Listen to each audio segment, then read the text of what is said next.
క్రోధంతో రగిలిపోయిన హిరణ్యకశిపుడు ప్రహ్లాదుని అంతం చేయడానికి పలు రకాలుగా ప్రయత్నించాడు.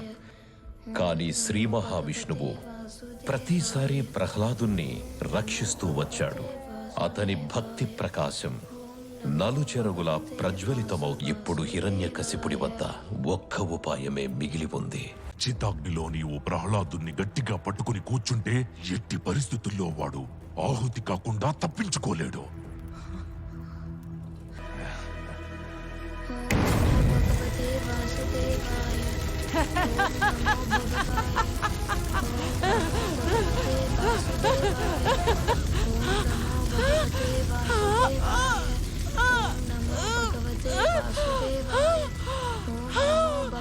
నేను కాలిపోతున్నాను.